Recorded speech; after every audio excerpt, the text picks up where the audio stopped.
Amém, meus queridos. Vamos abrir a palavra de Deus mais uma vez na carta de Paulo aos Filipenses. Vamos dar continuidade à nossa série de exposições. Tem sido uma caminhada muito abençoadora. Numa carta de apenas 4 capítulos, esse já é o 10º sermão nela. E ainda falta o capítulo 4. Então vamos dar continuidade. Filipenses capítulo 3, hoje nós vamos terminar o capítulo 3. Vamos ler do versículo 17 até o versículo 1 do capítulo 4.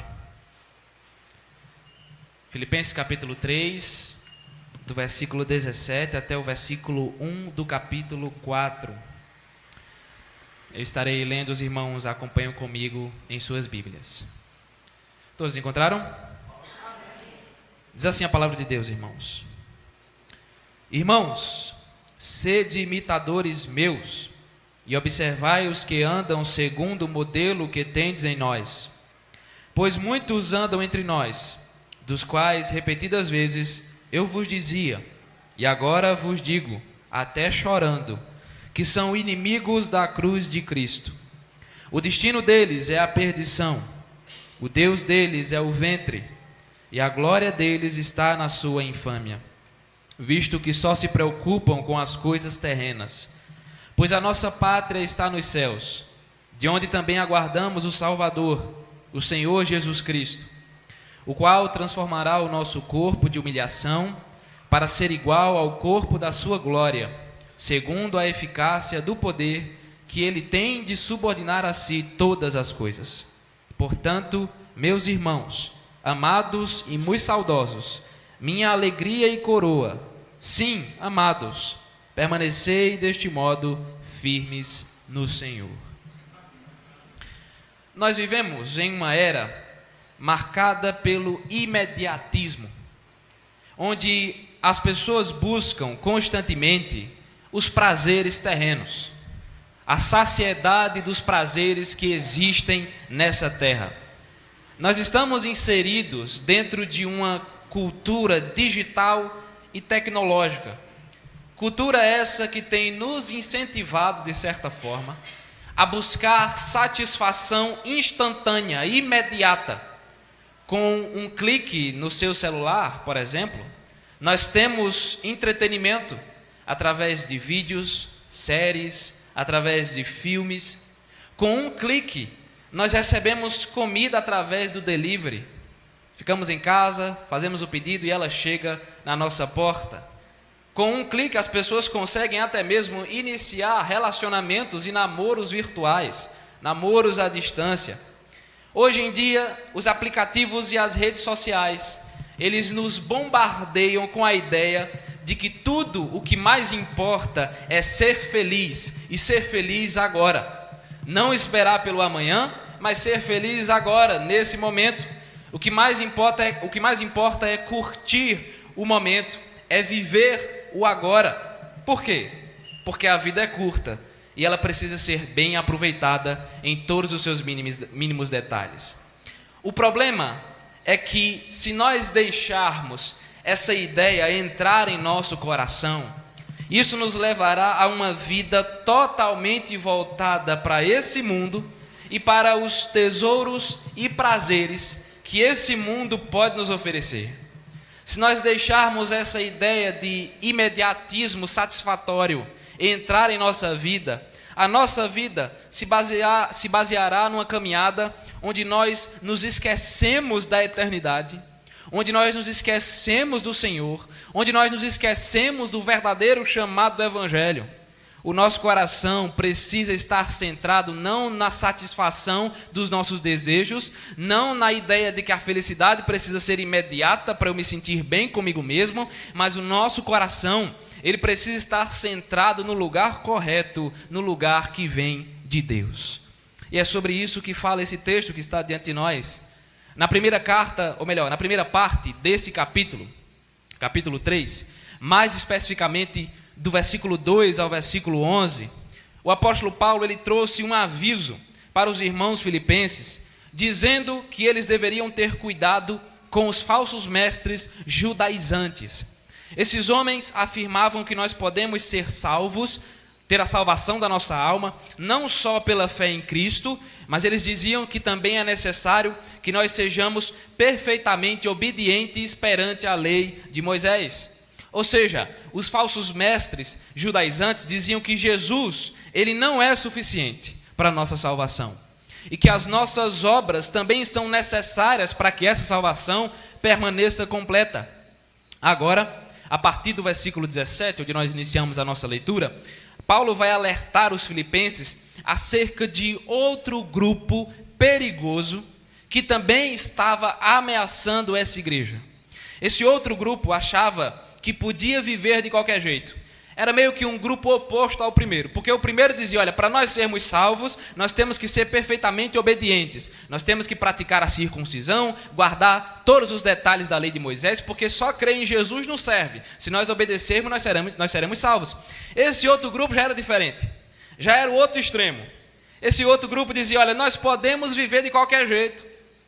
Crê em Jesus, porque se você crer, você já está salvo, então não importa como você vai viver sua vida. Viva de qualquer jeito. Se deleite nos prazeres da carne, porque assim mesmo você será salvo, não tem problema não. Creia, já está salvo, viva a sua vida do jeito que você achar melhor. Paulo vai combater agora essa ideia, mostrando que o nosso coração deve estar centrado não nessa ideia de que nós podemos trazer sobre nós todos os prazeres possíveis, mas Paulo vai dizer que o nosso coração deve estar centrado no Evangelho, no verdadeiro Evangelho de Jesus Cristo. Sendo assim, eu queria refletir com vocês nessa noite exatamente sobre isso. Um coração centrado no Evangelho. Um coração centrado no Evangelho. E quando nós temos um coração centrado no Evangelho, em primeiro lugar, nós rejeitamos os prazeres terrenos. Nós rejeitamos os prazeres terrenos, versículo 17 até o versículo de número 19. Vá acompanhando comigo em sua Bíblia. O apóstolo Paulo, ele começa o versículo 17, chamando mais uma vez os filipenses de irmãos. E assim como já aconteceu outras vezes nessa carta, o intuito de Paulo, ao chamá-los de irmãos, é fazer uma aproximação pastoral, demonstrando carinho, demonstrando apreço por esses crentes, visando orientá-los segundo o Evangelho. Na sequência ele diz, sejam meus imitadores. Mas calma aí, será que Paulo não está sendo muito arrogante? Será que Paulo não está sendo muito convencido ao dizer que os filipenses deveriam seguir o seu exemplo? Sejam meus imitadores, me imitem em tudo que eu faço? Claro que não. Lembre-se que antes de Paulo dizer isso aqui, no capítulo 2 lá atrás, ele já havia dito que Jesus Cristo é o maior exemplo que nós precisamos seguir, é o maior exemplo para a vida da igreja. Além disso, nos versículos anteriores do capítulo 3, ele também afirmou que ele mesmo não havia ainda alcançado a perfeição. Ele não era perfeito, mas ele diz, olha, eu estou prosseguindo na minha caminhada cristã. Eu estou prosseguindo para o alvo, para o prêmio da soberana vocação de Deus em Cristo Jesus. Dessa forma, o apóstolo Paulo está basicamente dizendo a mesma coisa que ele disse no capítulo 11 de 1 Coríntios, e você deve lembrar desse texto, quando ele fala, sejam meus imitadores, como eu também sou de Cristo. Os filipenses deveriam imitar Paulo, não porque ele era perfeito, ou porque ele era o homem mais santo que já habitou nessa terra, mas eles deveriam imitar esse homem porque ele era um fiel imitador de Jesus. Por que nós devemos imitar Paulo? Porque ele imita Jesus. E nós devemos imitá-lo exatamente nisso. Nós devemos imitá-lo no imitar de Jesus. Só que Paulo não está falando apenas de si mesmo. Aqui é mais uma prova de que ele não está sendo arrogante. Ele não está falando somente dele. Porque na sequência do versículo 17, vai olhando para a Bíblia para você ver se o pastor não está mentindo, tá certo? Na sequência do versículo 17, ele diz, em outras palavras, vocês devem observar, vocês devem aprender com todos aqueles que seguem, não o meu exemplo, mas o nosso exemplo. Perceba que ele não está falando no singular, ele está falando no plural. O nosso exemplo. Aprendam com aqueles que andam, não segundo o meu modelo, mas segundo o nosso modelo. Além de Paulo, existiam outros homens fiéis na igreja, como, por exemplo, Timóteo e Epafrodito, que são inclusive citados nessa carta aqui, homens fiéis, que deveriam servir de exemplo para os crentes. Então Paulo diz, olha, não olhem só para mim, olhem para Timóteo, olhem para Epafrodito, olhem para todos os homens que são fiéis, os líderes da igreja que amam Jesus, que imitam Jesus, olhem para eles e sigam o seu exemplo. Mas qual o motivo de Paulo estar dando essa orientação? Certo, ele está dizendo, olha, imitem-me, imitem todos aqueles que são um bom exemplo. Mas qual o motivo dele estar dizendo isso aqui? A sequência do texto, ela nos apresenta a resposta. Perceba que o versículo 18, ele começa com pois. Isso aqui é um elo de ligação entre o que Paulo disse antes e entre o que ele vai dizer agora. Por que os filipenses deveriam imitar Paulo e os outros homens que também eram fiéis a Deus? O versículo 18 responde, veja, pois muitos andam entre nós, dos quais repetidas vezes eu vos dizia, e agora vos digo, até chorando, que são inimigos da cruz de Cristo. Perceba que o apóstolo Paulo está dizendo uma coisa muito interessante até aqui. A linha de raciocínio que ele segue é a seguinte, vamos pensar aqui. Meus irmãos, sigam o meu exemplo, assim como eu sigo o exemplo de Cristo. Sigam o exemplo de todos os homens fiéis que buscam agradar a Deus com as suas vidas. Sigam o nosso exemplo e tenham cuidado, porque entre nós, no meio da igreja, existem pessoas que são um mau exemplo para vocês. Entre nós existem pessoas que dão um mau testemunho. Tenham cuidado com essas pessoas e jamais sigam o exemplo delas. Como o próprio texto afirma, Paulo já havia advertido repetidas vezes os filipenses sobre essas pessoas, não é a primeira vez. Ele já havia falado sobre isso outras vezes e agora ele está advertindo a igreja mais uma vez, fazendo isso com lágrimas nos olhos. Não é toda hora que você vê Paulo dizendo que está chorando. E ele diz que faz isso com lágrimas nos olhos, chorando. E a pergunta é, por que Paulo está chorando enquanto ele dá essa advertência? Porque ele sabia que apesar dele já ter advertido a igreja diversas vezes, ter dado esse aviso, ter dado essa orientação, esse grupo de pessoas ainda era uma ameaça. Esse grupo de pessoas ainda estava lá e podiam influenciar a vida dos eleitos. Podiam influenciar a vida dos crentes e levar eles no mesmo barco de sujeira e de pecado. E a pergunta é, a gente vai fazendo pergunta ao texto. Quem são essas pessoas perigosas a quem Paulo está se referindo? Diante do contexto que está sendo apresentado, provavelmente Paulo está se referindo a um grupo de gentios. O primeiro grupo que ele citou lá atrás, que eram os falsos mestres, era um grupo de judeus que estavam fazendo mal à igreja, pregando heresia. Esse grupo agora, aparentemente é um grupo de gentios que se encontrava também dentro da igreja. Pessoas, como eu e você, que se diziam ser crentes em Jesus. Nós somos crentes. Nós cremos em Jesus. Nós cremos no Evangelho. Pessoas que afirmavam isso, mas que viviam as suas vidas na libertinagem. Elas afirmavam ser seguidoras de Jesus, mas viviam praticando tudo aquilo que é desagradável a Deus. É por isso que, ao final do versículo 18, Paulo expressamente afirma que esses indivíduos são inimigos da cruz de Cristo. No versículo 19, Paulo nos apresenta 4 declarações acerca desses libertinos. 4 coisas ele diz. Primeira declaração, Paulo diz, o destino deles é a perdição. A palavra perdição aqui significa destruição. Ou seja, esses libertinos, Paulo diz, serão destruídos. Mas isso aqui não significa dizer que quando eles morrerem, as suas almas deixarão de existir. Tem gente que acredita nisso, né? Quando eu morrer, minha alma não vai existir mais, não vai existir mais nada, acabou-se, morreu, acabou-se. Não é isso que Paulo está dizendo. Significa dizer, na verdade, que eles serão jogados de corpo e alma no inferno. Essa é a perdição, a destruição eterna que eles receberão.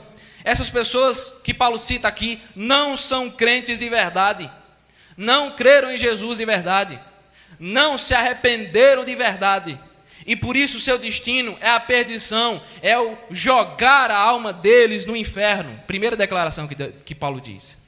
Segunda declaração, olhe para o texto. Paulo diz: o Deus deles é o ventre. A palavra ventre pode significar umbigo, sabia? Essa palavra que é apresentada aqui pode significar umbigo, ou seja, o Deus deles, eles adoram o próprio umbigo. Quem eles adoram? A si mesmos. Eles não adoram a Deus, eles não adoram Jesus, eles adoram a si mesmos. Eles vivem para saciar os seus desejos carnais, eles vivem para saciar os seus apetites físicos, eles vivem, isso aqui é tirado do contexto, eles vivem na glutonaria, eles vivem na embriaguez, eles vivem na imoralidade sexual. Esses são o grupo de pessoas, esse é o grupo de pessoas que está fazendo mal à igreja. Terceira declaração: a glória deles está na sua infâmia. A palavra infâmia que aparece aqui significa desonra, ou seja, ao viverem dessa forma, esses libertinos estavam se demonstrando como aqueles que desonravam a si mesmos diante de Deus. Eles estavam se desonrando diante do Senhor. Por causa disso, a lógica era que eles deveriam sentir vergonha, né? Porque se você é crente e você faz o que é errado, e você sabe que você está errado, o que é que acontece? Você sente vergonha, você pede perdão, você diz: Deus tenha misericórdia de mim porque eu fiz errado. Mas ao invés de eles sentirem vergonha, eles não ficavam envergonhados, eles se orgulhavam dos seus pecados. Eles ficavam orgulhosos, eles achavam bonito e mostravam sua imoralidade publicamente para que todo mundo pudesse ver, sem nenhum receio, sem nenhuma preocupação. Eles pegavam o pecado e diziam: olha, está aqui o meu pecado para você ver, não me importa não que você veja. Quarta declaração, Paulo diz: eles só se preocupam com as coisas terrenas. Esses libertinos não estão preocupados com o reino de Deus. Eles não se importam com os tesouros celestiais. O coração deles está nesse mundo. E eles vivem para amar e correr atrás dos prazeres terrenos e passageiros. Eles amam o mundo e, consequentemente, eles não amam a Deus.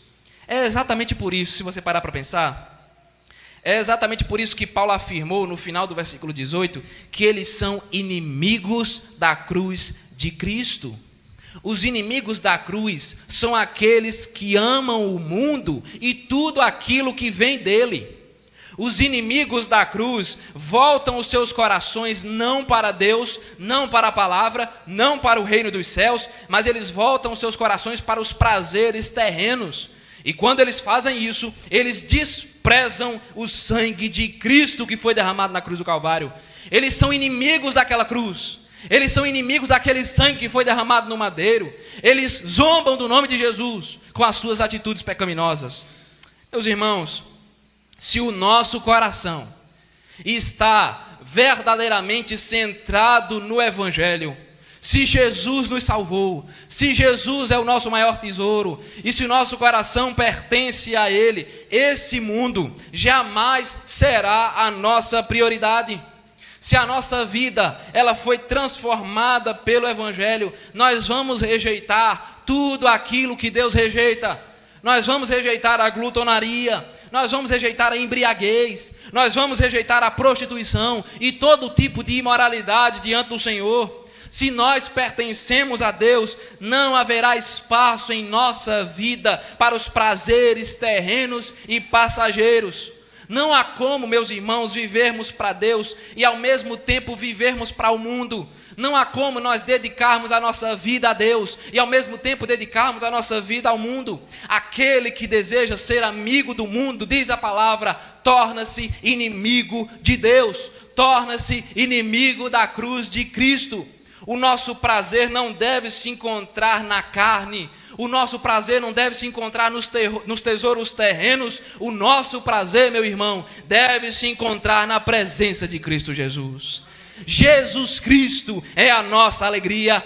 Jesus Cristo é a nossa esperança. Nele nós nos sentimos completos. Em Cristo Jesus nós nos sentimos satisfeitos. Por amor a Jesus, nós devemos viver uma vida de auto-renúncia, onde nós dizemos não para nós, não para o nosso coração, onde nós morremos para esse mundo, onde nós morremos para o pecado todos os dias. Se o Senhor, Ele é Senhor da nossa vida, se Jesus Cristo governa a nossa história, nós jamais sentiremos falta dos prazeres e dos tesouros que vêm dessa terra passageira, porque Jesus é o motivo da nossa alegria. Um coração centrado no Evangelho. Se nós temos um coração centrado no Evangelho, nós acabamos de ver, nós rejeitamos os prazeres terrenos. E em segundo lugar, se o nosso coração está verdadeiramente centrado no Evangelho, nós almejamos a pátria celestial. Nós almejamos a pátria celestial. Versículo 20 até o versículo 1 do capítulo 4.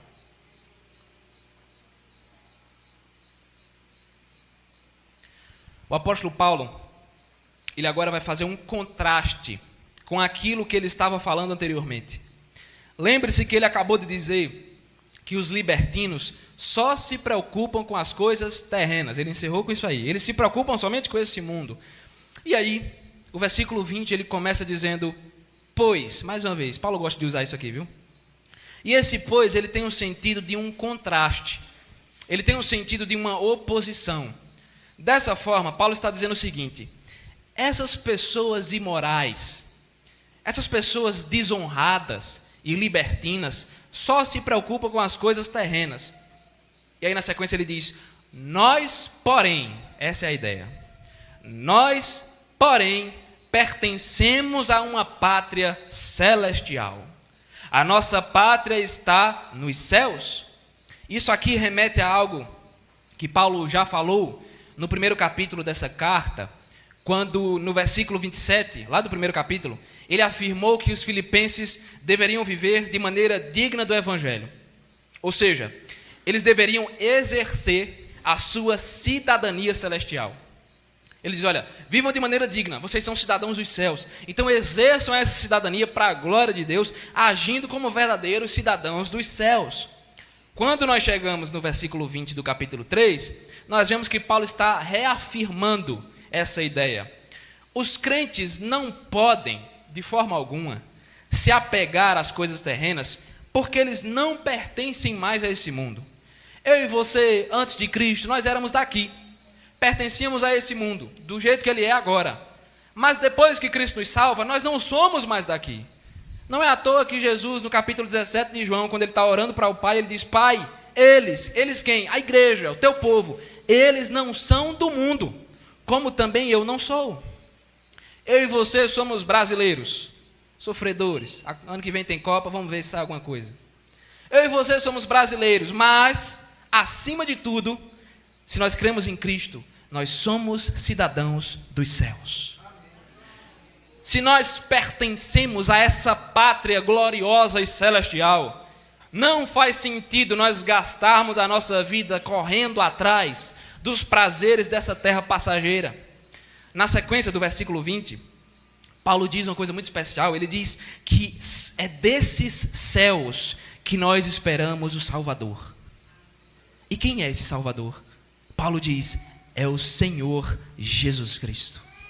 Jesus é o Deus homem que veio a esse mundo para nos trazer esperança de salvação. Ele obedeceu perfeitamente à lei e se sacrificou na cruz do Calvário, para que, como diz João 3,16, para que todo aquele que nele crer não caia na perdição, não pereça, mas receba a vida eterna. Jesus é o descendente da mulher que foi prometido em Gênesis 3,15, o descendente que veio para pisar a cabeça da serpente que é Satanás. Ele triunfou sobre a morte, ele triunfou sobre o pecado, ele triunfou sobre Satanás. Jesus Cristo morreu, mas ele ressuscitou ao terceiro dia, e hoje se encontra assentado à direita de Deus Pai, reinando pelos séculos dos séculos. Esse Jesus que subiu para o Pai, ele também prometeu uma coisa muito especial. Ele prometeu que retornaria para julgar todas as nações e para tomar nos braços o seu povo, a sua igreja. Ele retornará para tomar a sua igreja nos braços. Em João capítulo 14 ele diz, eu voltarei e vos receberei para mim mesmo. É por isso que os cristãos não gastam as suas vidas indo atrás daquilo que esse mundo pode oferecer. A igreja deve viver completamente desapegada de tudo aquilo que pertence a essa terra passageira. A igreja vive na ardente expectativa da iminente volta de Cristo. Meu irmão, o dono da igreja é o Senhor Jesus. O Salvador, o Messias prometido, a raiz de Davi, o leão da tribo de Judá, aquele que recebeu toda a autoridade no céu e sobre a terra, e é esse Jesus que voltará para buscar o seu povo. E a pergunta é, vamos fazer pergunta a Paulo aqui, o que acontecerá quando esse Salvador retornar? A primeira parte do versículo 21 nos responde, ele diz, o qual transformará o nosso corpo de humilhação para ser igual ao corpo da sua glória. O que é que isso significa? O corpo que nós temos agora, que você está aí carregando nesse momento, o corpo que nós temos agora é um corpo sujeito às fraquezas. É um corpo que sofre com o pecado. É um corpo que sofre com as dores, com as doenças. Um corpo frágil, imortal, que veio do pó e ao pó retornará. É por isso que, à medida que a sua idade vai avançando, só vai entristecendo o negócio. Vai aparecendo dor nas juntas, dor na coluna, dor nas pernas. A gente vai ficando todo entrevado. Eu ainda sou novo, mas inventei de jogar a bola, estou todo dolorido. Não presta para mais nada. É um corpo fraco, frágil, que qualquer coisa se desfaz. A nossa vida é muito frágil. Esse é o significado da expressão que Paulo usa aqui, corpo de humilhação. Quando Jesus retornar, ele transformará o nosso corpo. Aqueles que morreram, que já morreram como crentes em Jesus, eles serão ressuscitados com um novo corpo. Um corpo perfeito, imortal, incorruptível, glorioso, poderoso e celestial. Um corpo livre do pecado, de qualquer fraqueza. Então você vai dar adeus à dor nas juntas, viu? Um corpo livre de toda fraqueza, de toda fragilidade. E os crentes que estiverem vivos, quando Jesus retornar, eles terão seus corpos também transformados e glorificados da mesma forma. A diferença é que eles não vão experimentar da morte, mas a transformação vai ser igual. Quando Cristo ressuscitou ao terceiro dia, ele obteve um corpo exatamente assim, porque antes o corpo de Cristo também era sujeito às fraquezas, à fome, às dores, às angústias, mas depois que ele ressuscitou, o seu corpo se tornou glorioso e incorruptível. É por isso que Paulo está afirmando que o nosso corpo será igual ao corpo da glória de Cristo. E Jesus fará isso, como afirma o final do versículo 21. Ele vai fazer isso segundo a eficácia do poder que ele tem de subordinar a si todas as coisas. Lembre-se que Jesus recebeu toda a autoridade no céu e sobre a terra. Ele é o próprio Deus Todo-Poderoso, o Rei dos Reis, o Senhor dos Senhores, o Rei da Glória. Tudo que existe nesse universo veio à existência por meio dele. Porque sem ele, nada do que foi feito se fez. Tudo nessa existência está subordinado ao poder e à autoridade de Cristo Jesus. E é com esse poder, meu irmão, é com essa autoridade que ele transformará os nossos corpos e nos trará a glorificação. O apóstolo Paulo, então, finaliza a sua fala no versículo 1 do capítulo 4, quando ele diz: portanto, meus irmãos, amados e muito saudosos, minha alegria e coroa, sim, amados, permanecei deste modo firmes no Senhor. Paulo termina demonstrando mais uma vez o quanto que ele tinha carinho por essa igreja. Ele os chama outra vez de irmãos, os chama de amados por duas vezes, os chama de saudosos, ou seja, além de os amar, Paulo tinha saudade deles. Além disso, Paulo diz que esses irmãos são sua alegria e coroa. Isso é o que o pastor quer dizer sobre a igreja, sabe? O que o pastor tem vontade de dizer. Vocês são minha alegria e coroa. Em outras palavras, Paulo se alegrava porque esses irmãos eram a sua recompensa. A recompensa de Paulo não era ouro ou prata, mas era ver que a igreja de Filipos era fiel ao Senhor Jesus. E aí ele diz: Portanto, ou seja, diante de tudo que eu falei, permaneçam firmes no Senhor. Embora a igreja estivesse sendo ameaçada pelos libertinos, eles estavam firmes. E é por isso que Paulo diz que eles deveriam permanecer deste modo, firmes no Senhor. Até quando? Aguardando ansiosamente o dia do retorno de Cristo. Meus irmãos, nós não somos daqui. Nós vivemos nesse mundo, mas não pertencemos a ele. Acima de tudo, meus irmãos, a nossa pátria, ela é celestial. Em Cristo Jesus, nós nascemos de novo. Em Cristo Jesus, nós recebemos uma nova natureza. Em Cristo Jesus, nós recebemos uma nova cidadania.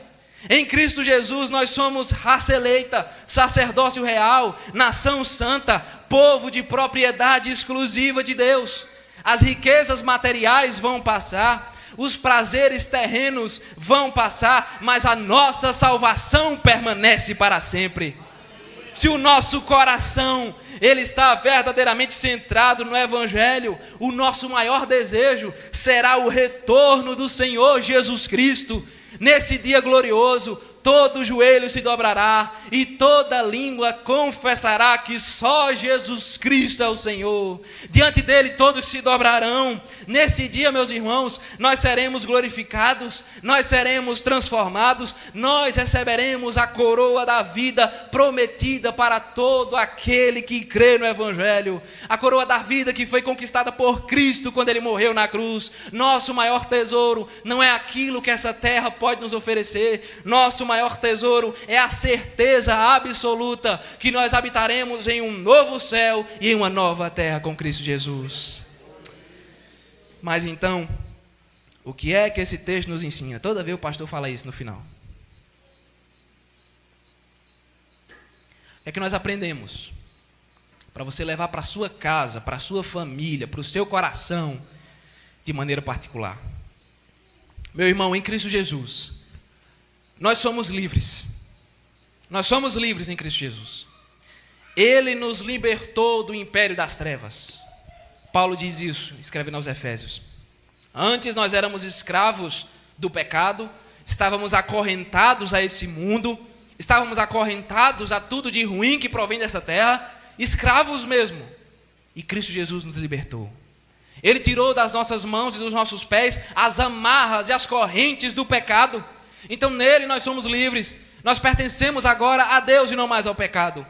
Jesus nos salvou da escravidão e nos trouxe uma liberdade santa. Só que nós precisamos lembrar que liberdade é muito diferente de libertinagem. Existe uma tremenda diferença entre ser livre e ser libertino. Sim, Jesus nos libertou, mas isso não significa dizer que você, meu querido irmão, pode viver a sua vida do jeito que você quiser. Você não é livre para viver no pecado. Esse não é o sentido da graça da salvação. Você não é livre para viver na imundície. Você é livre para se afastar do pecado. É muito diferente.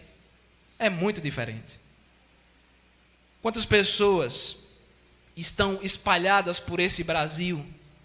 Quantas pessoas estão espalhadas por esse mundo, indo para a igreja todo domingo, mas quando chega a segunda-feira, elas voltam, elas retornam a se jogar na lama do pecado, da qual elas já deveriam ter saído há muito tempo.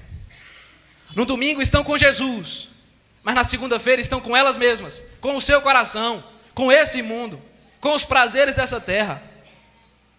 Tem muita gente que no domingo está na igreja, cantando, louvando, orando, levantando as mãos, dizendo amém, dizendo graça e paz, a paz do Senhor, Deus te abençoe. Mas de segunda a sábado, essa pessoa vive uma vida completamente entregue aos prazeres da carne. E a pergunta é: vale de quê? Uma pergunta sincera e lógica. Vale de quê? Qual o valor disso? de estarmos aqui juntos, todos bonitos, cheirosos, né? Todo mundo toma banho, graças a Deus. E todo mundo aqui reunido, mas na segunda-feira até o sábado, a gente tira a roupa do crente e veste a roupa do mundo. Qual é a lógica? De que me adianta eu estar aqui no domingo, se durante a semana eu vivo para saciar a minha vontade da carne? Se durante a semana eu vivo me embriagando? Se durante a semana, qualquer oportunidade que eu tenho, eu me entrego à embriaguez, eu me entrego à bebedeira, porque tem gente que é assim, por incrível que pareça, mas tem gente que é assim. De que me adianta estar aqui no domingo, se durante a semana tudo que o mundo me oferece eu quero? Se é festa eu quero, se é show eu quero, se é balada eu vou, e eu vou curtir e viver minha vida. De que me adianta estar aqui no domingo, se durante a semana a minha preocupação não é Deus, não é o seu reino, não é a sua palavra, não é a sua presença, mas é eu ganhar o quanto de dinheiro eu puder. Durante a semana a minha preocupação é ganhar dinheiro, é trabalhar e é juntar tesouros e mais tesouros, e encher meu bolso de dinheiro para realizar os meus sonhos. E Deus fica em segundo lugar, e eu amo mais as riquezas desse mundo do que a Deus. Tem gente que vai para a igreja, mas durante a semana trai o marido, trai a esposa. Tem gente que vai para a igreja, mas lá fora quer namorar com todo mundo. Todo mundo que aparece, vamos embora. Tem gente que vai para a igreja, mas não perde a oportunidade de se mostrar. Mostrar o corpo, sensualizar o corpo, mostrar para que todos vejam e desejem. Tem gente que vai para a igreja, mas durante a semana se entrega aos prazeres dessa terra. E o pior é que muitas dessas pessoas que vivem dessa forma, elas se dizem crentes. Esse é o processo. Eu sou crente, eu sou crente. Elas fazem tudo isso e muito mais, e elas nem sequer se importam com o mau testemunho que estão dando. Tem gente que ainda se dá o trabalho de esconder. Não é que seja certo não, é pecado também. Pecar e esconder o pecado. É pecado de todo jeito. Mas tem gente que não se dá nem o trabalho disso, sabia? Peca e mostra. É o que Paulo diz, se gloria na infâmia, mostra para todo mundo, aqui ó, meu pecado, veja aí, me julgue se você quiser, a vida é minha, eu faço dela o que eu quero. Tem gente que mostra para todo mundo ver, e as pessoas lá fora olham e dizem, olha lá, é o crente evangélico da igreja presbiteriana, no domingo ele está na igreja, mas durante a semana está aí vivendo no pecado. E as pessoas dizem aquela famosa frase, se for para ser crente assim, eu não quero. Se for para ser como meu vizinho, que é evangélico, mas durante a semana só faz um bocado de bobagem, eu quero não. Que Jesus é esse que não muda a vida de ninguém? Se nós vivemos assim, meus irmãos, nós estamos envergonhando o nome de Jesus. Não é vergonha para o nome do pastor Lucas, dos presbíteros, dos diáconos. É vergonha para o nome de Jesus. E a gente parece que não pensa nisso.